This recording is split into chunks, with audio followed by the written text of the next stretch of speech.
welcome to the Barefoot Horse. My name is Lacey Seibel, and I just wanted to do a little segment for you guys today over what I use in my daily mixes for the horses. I know some of you have been really interested in the herbs, but you don't know where to start or how to feed them, and so I just wanted to go over what I do and the process that I use and why I use some of the ingredients that I do. So, to start, as a base, I will typically use hay pellets. So it can be orchard pellets, timothy pellets, alfalfa pellets, or a mix of all of these. I do 2 cups for my guys.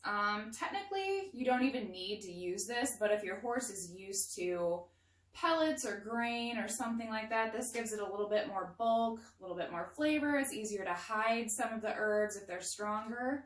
So I always suggest when people are starting to use hay pellets. They also absorb water very well, and you want to mix your herbs with either water or oil.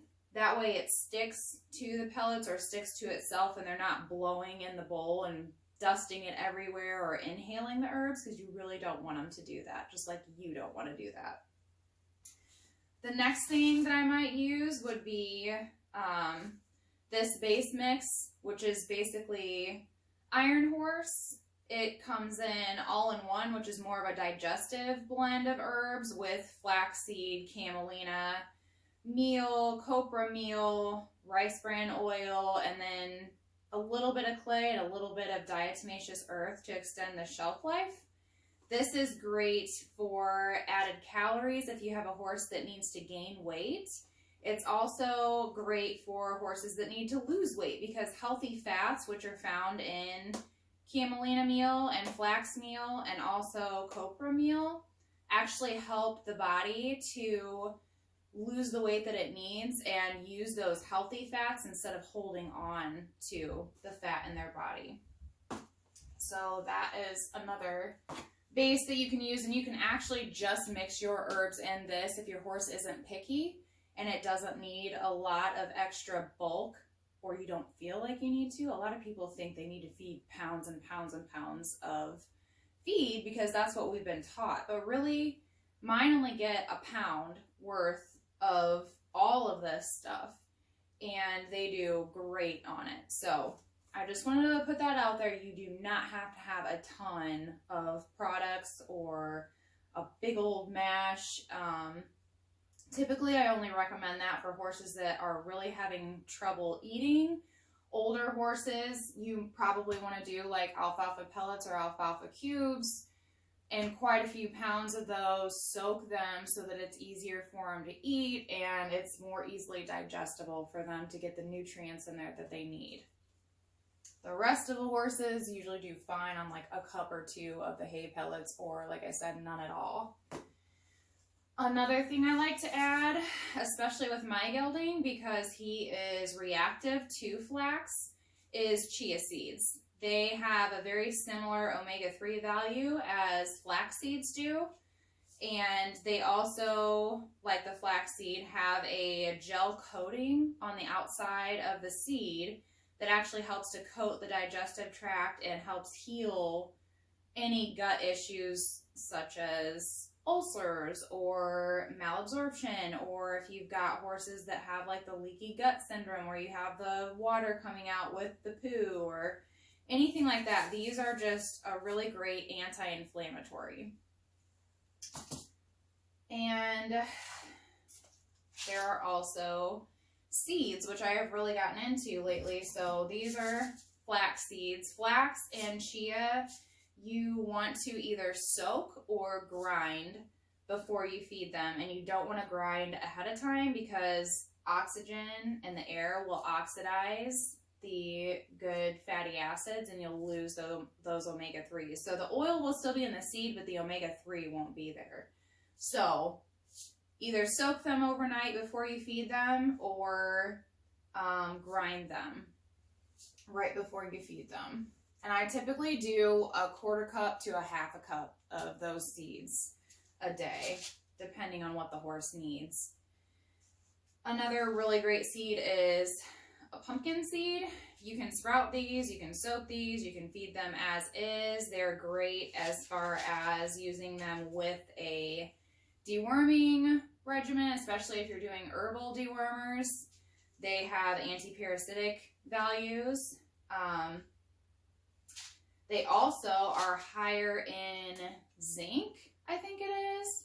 So I have this stuff out just to show, like, this is typically what people will grab or look for when they want to add zinc to the diet, or you buy the pre-made pellets that have copper and zinc added to it. These by themselves are really, really bitter, and when you go to add the amount that, say you're trying to balance your hay, or you've got signs of zinc and copper deficiency, when you go to add this, it doesn't take very much to where your horse is going to be like, what is in this? I don't want to eat it. And mine won't even touch it. Even if it's got everything else, just a very small amount. It's like less than a quarter of a teaspoon, and they will not touch it. So that's why I try to avoid stuff like this, because the animals will tell you. And I don't know if any of you have ever taken copper or zinc supplements, but they also really upset your stomach if you don't take it on a full stomach. So I totally understand why they don't want just this in there. So a good substitute is looking up seeds or whole foods that are higher in copper and zinc, like kale and leafy greens, stuff like that. Because that is their nature. Their body digests the whole foods, and especially leafy greens.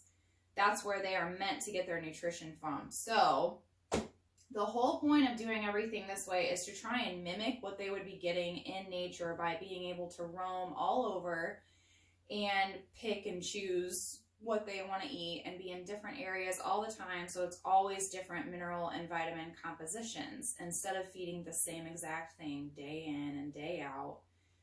And even if it's balanced to itself, it can cause deficiencies down the road because it's not balanced to anything else. There's no such thing as a balanced diet because everything is always different, unless you are working really hard to feed the exact same thing all the time and test your water, your hay, your pasture, your soil, the salt, everything that they come in contact with.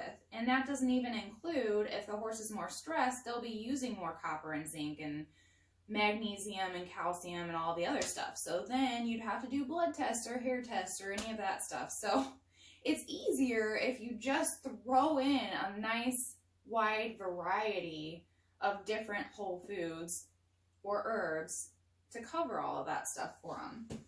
So we'll get these out of the way. If you hear romping, it's just my cat running around.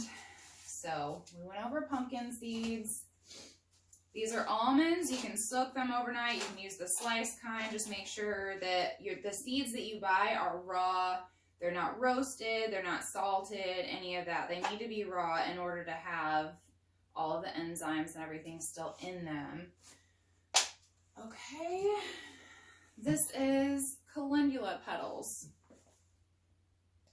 and calendula is a very well-known antibacterial healing herb.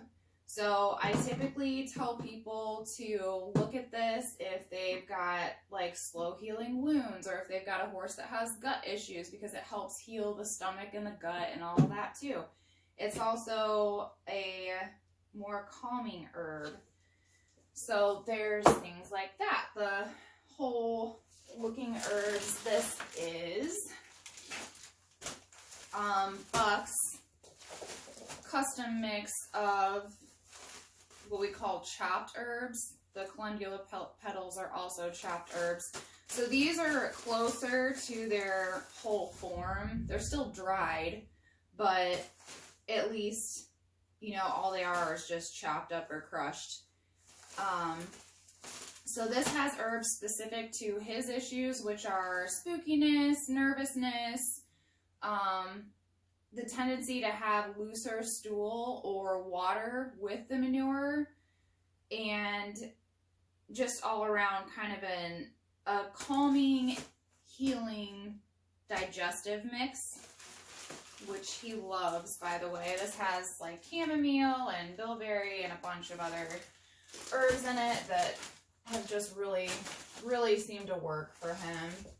This is the powdered herb mix part of the custom herbs that I chose for him, which has been working really well too.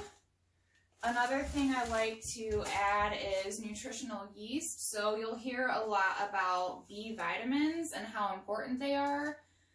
The majority of the time, if you have a healthy horse, they're going to be manufacturing their own B vitamins, so you really don't have to worry about adding them in there. But if you have a horse with compromised gut, this is a great thing to add. This also really helps with laminitis.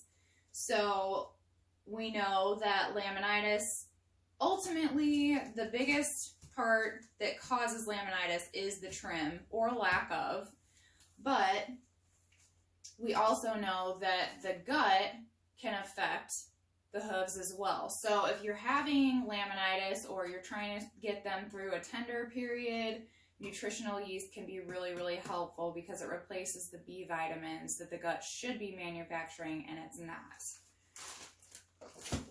And then I just threw some extra stuff out here just to show you guys. This is the Tupperware that I use just to make up the daily mixes, and I will do a week or two at a time, just so it's easier. If I do it daily, it takes about 10 minutes to make up 3 of these for my horses. If I do it, like I said, a week or 2 at a time, it might take a half hour or so, maybe 40 minutes to make up these for a week or 2 for 3 horses. And then all you do is just grab it per day, go out and dump it in a bucket, add your water, your oil, your apple cider vinegar, whatever it is that you want to add to it to add nutrients and help them with whatever issues they're having. That's it. It's a just Rubbermaid Tupperware container. Nothing fancy. Another thing that I found to be helpful with gut issues is L-glutamine. It helps heal parts of the gut. And so that is something that I add to his. If you guys are dealing with horses with gut issues, that is another one. Spirulina is really good for detoxing and adding a lot of different minerals and vitamins. It smells fishy, but the horses do not seem to care. They lap it up and love it. I actually also put this in my smoothies, and I thought that it would make them taste really fishy, but it doesn't. It actually just blends in there, and I don't taste it at all. Mastic gum powder is another one that you can add for horses that are having gut issues. This has actually been proven to kill the H. pylori or pylori, however you say it, bacteria that has been isolated in human ulcer cases. It's not as common in horses, but it can happen. So if you have really stubborn ulcers or gut issues that you can't get rid of, this is an easy thing to add. And it's just mastic gum powder. And I just wanted to show how these individual herbs come when you order them in larger bags or larger amounts. So I've got dandelion root, dandelion leaf, and chastity tree berry powder or Vitex, which is really great for hormonal mares or your EMS Cushing's horses.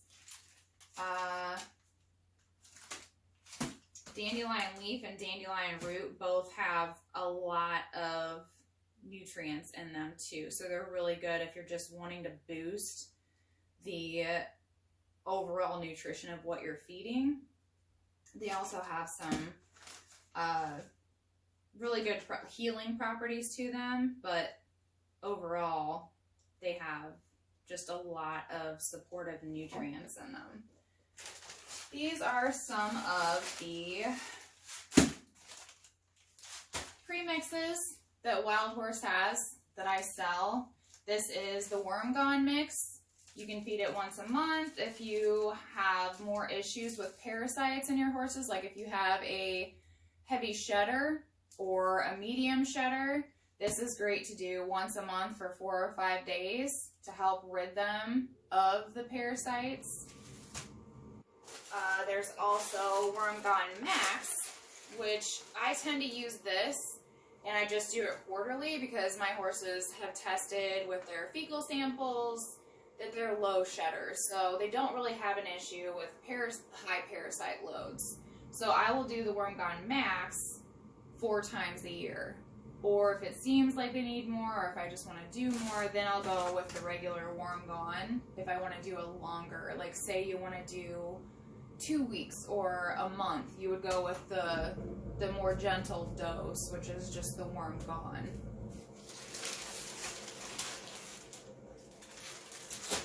I also have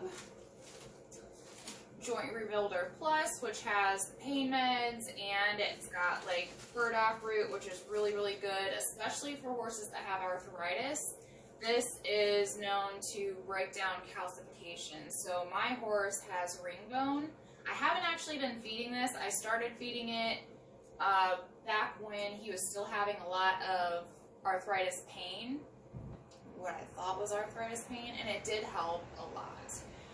I haven't used it in a long time just because he's been so sound and doing so good, but I am going to start using it again to see if it helps break down that ring bone calcification in his joints or not.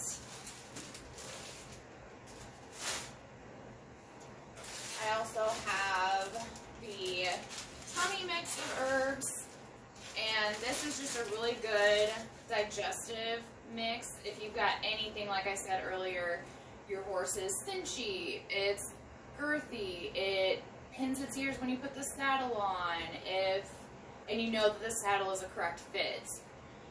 If they are having diarrhea or loose stools or just the water coming out, but the stool is formed and it seems like it's right and you've got the streaks going down the butt. If they tend to be more reactive to stuff than they should be, this is a great mix to start with, the Tummy Bee Calm. Alright, and one other thing I wanted to point out before I go. First of all of these mixes and the single herbs are on sale through tonight. Tonight is the last chance you'll get to get them 20% off, and they go back to the regular price. But what I wanted to show you guys, because I feel like it's a really big problem right now, is this is real food. This banana, these carrots, this apple, these celery, okay, this bowl of nuts. It has walnuts, almonds, it's got dried cranberries, dried mango, pumpkin seeds. We consider this, so this is actually called Omega trail mix for people, right? This is amazing for horses. The walnuts and almonds have a huge amount of omega-3s in them, okay? This is real food, and you do not have to feed a massive portion. You would think with a horse being so big that it would need a lot. You wouldn't even feed this much per day to get them what they need. If you think about it in the wild, they're not going to be just gorging on fruits and veggies and nuts and seeds and all of that stuff. So it's a very small part of the diet, but it's a very powerful part of the diet.